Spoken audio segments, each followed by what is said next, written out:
حضرت ابو بکر صدیق کا ایک غلام تھا، لیکن وہ اپنے مذہب پر تھا نہیں، کافر تھا، ایمان نہیں لایا تھا، غلام تھا ان کا، خریدا تھا انہوں نے، اور وہ کچھ محنت کرنے جاتا تھا، کما کر لاتا تھا، اور ابو بکر صدیق اس کی کمائی کھاتے تھے. ٹھیک، غلام کی کمائی مالک کے لیے حلال ہے، شریعت کا مسئلہ ہے. ایک دن گیا اور بغیر محنت کیے ہوئے اس کو کسی نے کھجور دے دیے. ہوتا ہے ایسا.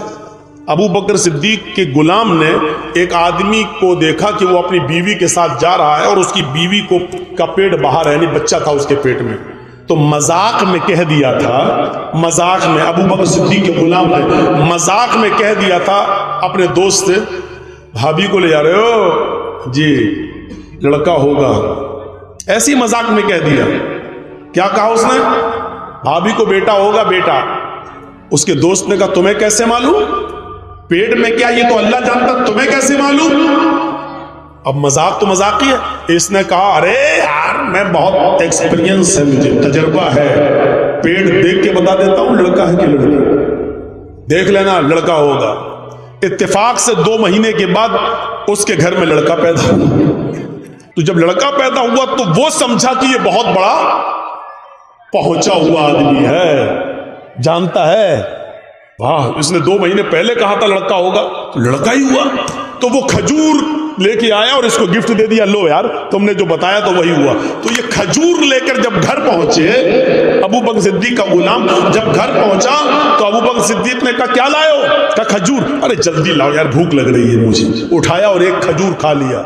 میں کسی سے بھی پوچھ سکتا ہوں، ایک کھجور کھایا، کتنا؟ ایک کلو نہیں، صرف 1 پیس کھجور لے کے تو آیا تھا بہت سا، لیکن ابو بکر صدیق نے ایک اٹھایا اور کھا لیا. دوسرا اٹھا کر کھانے والے تھے. غلام نے کہا رکیے، پہلے پوچھ تو لیتے یہ کھجور لایا کہاں سے ہوں. جوا کھیلنے والوں، IPL میں سٹا لگانے والوں، لاٹری خریدنے والوں، سنو، رقم ہار کر اپنی ماں کے آنکھوں سے خون کے آنسو اپنی ماں کو رلانے والوں، سنو. ایک کھجور. دوسرا کھانے والا تھا کہ ابو بکر صدیق سے غلام نے کہا رکو، کھانے کے لیے منع نہیں ہے لیکن پوچھ تو لیتے کہاں سے لائے ہو. ابو بکر صدیق نے کہا روزانہ محنت کرنے جاتے ہو، آج بھی محنت کر کے لائے ہوگے. اس نے کہا کہ روزانہ محنت کر کے لاتا تھا تب تو آپ روز پوچھتے تھے، اور آج ہی محنت نہیں کیا اور آج آپ نے پوچھا ہی نہیں. ہوتا ہے کبھی کبھی ایسا، روزانہ ٹکٹ لے کے چلو ٹی نہیں آتا ہے، جس دن نہ لے کے چلو اس دن اتفاق سے آ جاتا ہے. ارے کبھی نہیں آیا، چلو آج ایسے ہی بیٹھ جائیں، اور جس دن بیٹھ جاؤ بغیر ٹکٹ کے تو اس دن آ جاتا ہے. بہت سے لوگ یہ سوچتے ہیں ایسے، اے بھیا سامنے سے مت اٹھا بیٹھا لگاؤ. کئی بار دیکھ چکا ہوں لوگ سامنے سے جا رہے ہیں آ رہے ہیں. تو ابو بکر صدیق روزانہ پوچھتے تھے آج کہاں سے لائے ہو، آج کہاں سے لائے ہو، آج کہاں سے لائے ہو، بتا دیتا تھا یہ کیا یہ کیا یہ کیا. اور آج بھوک زیادہ لگی تھی، پوچھا ہی نہیں، اٹھایا اور ایک کھجور کھا لیا. دوسرا کھانے والے تھے، پتا تو لگاؤ کہاں سے. کہ روزانہ محنت کرتے تھے، کہ روزانہ کرتا تھا تو آپ پوچھتے تھے، اور آج نہیں کیا تو آپ نے پوچھا نہیں. اچھا آج محنت نہیں کی؟ کہا نہیں. تو یہ کہاں سے آئے؟ کہا کہ تیر نشانے پہ لگ گیا. ہماری زبان میں بولا جاتا ہے دھول میں لاٹھی ماری تھی لگ گئی. کیا مطلب؟ صاف صاف بولو. یار میرا ایک دوست تھا، اس کی بیوی جب 7 مہینے کا حمل تھا تو میں نے اس کا پیٹ دیکھ کے کہہ دیا تھا کہ بھابھی کو لڑکا ہوگا. آج 2 مہینے کے بعد اس کو لڑکا ہوا ہے. میں تو جانتا نہیں تھا، میں نے تو اچانک کہا تھا. آج اس کو لڑکا ہوا ہے تو لقد تکہنت، میں نے جو کہانت گڑھی تھی اس سے، اس کی وجہ سے وہ مجھے بہت بڑا بابا سمجھنے لگا، پہنچا ہوا سمجھ رہا. اس نے گفٹ میں لا کے دیا. ابو بکر صدیق نے کہا تب تو یہ حرام ہے، کیونکہ ماں کے پیٹ میں کیا ہے یہ صرف اللہ جانتا ہے. بارش کب ہوگی، کس جگہ ہوگی، یہ اللہ جانتا ہے. کون آدمی کس سرزمین پر مرے گا اس کا علم تو اللہ کو ہے. پھر تو نے یہ کیسے بتا دیا یہ تو حرام ہوا؟ اس نے کہا جی ہاں حرام ہوا، لیکن اب تو آپ نے کھا لیا. فرمایا میں اس حرام کھجور کو جو میرے پیٹ میں جا چکا ہے اس کو میں اپنے پیٹ میں رہنے نہیں دوں گا. جاؤ پانی بھر کر لاؤ. ان کا غلام پانی لے کر آیا. حضرت پیا، اس کے بعد 3 انگلی حلق میں ڈالی، آ کر کے قے کیا، تھوڑا سا کھجور باہر نکلا، پھر پانی پیا، پھر انگلی ڈالی، پھر اس کو قے کیا، پھر پانی پیا، پھر انگلی ڈالی، پھر قے کیا، اور اس وقت تک پانی پیتے رہے اور قے کرتے رہے جب تک کہ یقین نہیں ہو گیا کہ جو کھجور میں نے کھایا تھا وہ پورا کا پورا نکل گیا ہوگا۔ جب یقین ہو گیا کہ نکل گیا ہوگا، اس کے بعد فرمایا آئے غلام، میں نے محمد رسول اللہ صلی اللہ علیہ وسلم سے سنا ہے، بس یہ بخاری کی حدیث ہمیں اور آپ کو سب کو سننا چاہیے۔ حضرت ابو بکر صدیق کہتے ہیں کہ میں نے اللہ کے نبی صلی اللہ علیہ وسلم کو یہ فرماتے ہوئے سنا ہے، جو حرام کا ایک لقمہ کھاتا ہے، جو حرام کا ایک لقمہ کھاتا ہے، اللہ رب العالمین اس کے دل پر ایک سیاہ نقطہ بٹھا دیتا ہے۔ ایسے کبھی آپ نے بلیک پین سے لکھا ہوگا، بلیک پین سے تو لکھا نہیں، کاپی پہ ایسے رکھیں گے آپ، کاپی پر نوٹ بک پر ایسے رکھیں گے اور ہٹائیں گے تو آپ دیکھیں گے کہ بلیک نقطہ وہاں پڑ گیا ہے، تو اللہ تعالیٰ اس کے دل پر بلیک نقطہ بٹھا دیتا ہے کالا۔ اگر یہ توبہ کر لیتا ہے تو اللہ اس بلیک نقطے کو، اس کالے نقطے کو مٹا دیتا ہے، اور اگر توبہ نہیں کرتا، ایک بار کھایا، کھا لیا اور پھر توبہ نہیں کیا اور جانتا ہے کہ میں نے حرام کھایا لیکن توبہ نہیں کیا، تو وہ نقطہ بڑھتے بڑھتے پھیلتے پھیلتے پھیلتے پھیلتے پھیلتے پھیلتے پورے دل کو کالا کر دیتا ہے، پورے دل کو سیاہ کر دیتا ہے، پورے ہارٹ کو بلیک کر دیتا ہے۔ اور جب انسان کا پورا دل بلیک ہو جائے، پورا ہارٹ بلیک ہو جائے، پورا دل کالا ہو جائے، تو پھر یہ سوچنا اور یہ سمجھنا اس کے ختم ہو جاتا ہے، یہ عقل اس کے اندر سے نکل جاتی ہے، پھر وہ نہیں سوچتا کہ یہ دولت ہمارے پاس کہاں سے آ رہی ہے، یہ حلال کی ہے یا حرام کی ہے، آنے دو، جہاں سے بھی آ رہی ہے آنے دو۔ پھر اس کے اللہ رب العالمین اس کے دماغ سے سوچنے اور سمجھنے کی صلاحیت کو ختم کر دیتا ہے، پھر وہ حلال و حرام کی پرواہ نہیں کرتا ہے، ایک نقطہ پورے دل کو کالا کر دیتا ہے۔ میرے بھائیوں، ابو بکر صدیق نے صرف ایک کھجور کھایا تھا، وہ بھی دھوکے سے، اس کو بھی نکال دیا۔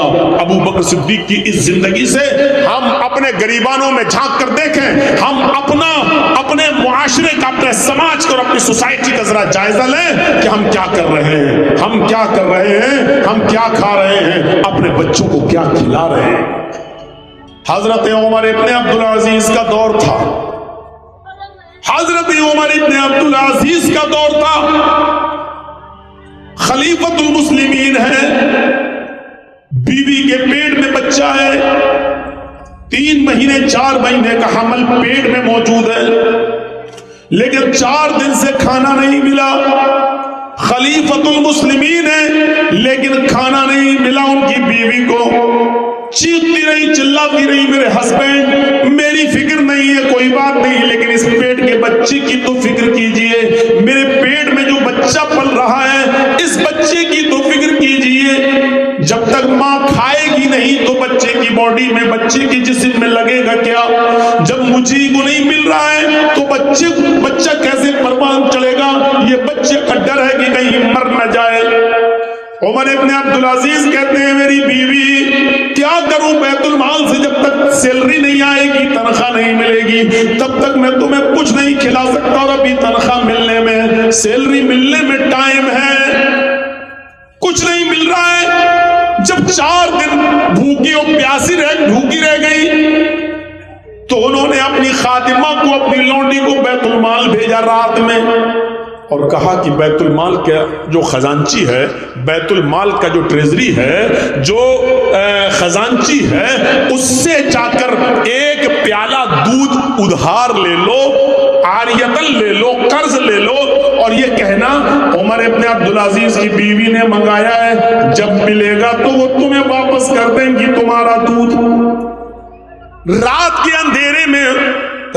اندھیرے میں عمر ابن عبدالعزیز کی لونڈی، ان کی خادمہ دودھ لینے جاتی ہے، بیت المال کی کیشیئر نے یہ سوچ کر کہ عمر ابن عبدالعزیز کی بیوی حاملہ ہے، ان کے پیٹ میں بچہ ہے، بچہ کہیں مر نہ جائے، اس لیے ایک پیالہ دودھ